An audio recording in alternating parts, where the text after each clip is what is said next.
ಒಂದೇ ಕುಟುಂಬದ ಮೂವರ ಬರ್ಬರ ಹತ್ಯೆ. ಕಾರವಾರದ ಕದ್ರದಲ್ಲಿ ಮಚ್ಚಿನಿಂದ ಕೊಚ್ಚಿ ಕೊಲೆ. ಹಳೆ ವೈಷಮ್ಯವೇ ಹತ್ಯೆಗೆ ಕಾರಣ ಎಂಬ ಶಂಕೆ.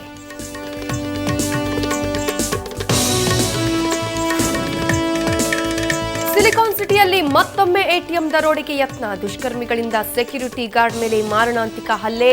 ಪೀಣ್ಯ 2ನೇ ಹಂತದ ತಿಗಳರಪಾಳ್ಯದಲ್ಲಿ ಘಟನೆ.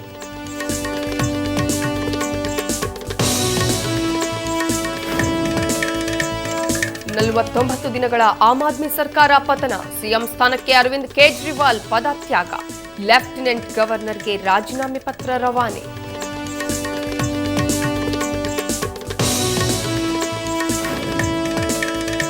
ಇಂದು ಬೆಳಗಾವಿಗೆ ರಾಹುಲ್ ಗಾಂಧಿ ಆಗಮನ. ಸಿಪಿಎಡ್ ಮೈದಾನದಲ್ಲಿ ಸಿದ್ಧತೆ ಪೂರ್ಣ. ನಗರದೆಲ್ಲೆಡೆ ಬಿಗಿ ಬಂದೋಬಸ್ತ್.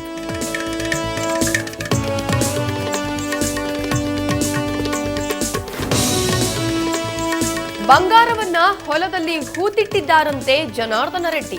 ರಾಯಚೂರಿನ ಲಿಂಗಸಗೂರಿನಲ್ಲಿ ಹೊಲವನ್ನ ಅಗೆಯುತ್ತಿದ್ದಾರೆ ಕಿಡಿಗೇಡಿಗಳು. ಜಮೀನಿನ ಮಾಲೀಕರಿಗೆ ಶುರುವಾಗಿದೆ ಸಂಕಷ್ಟ.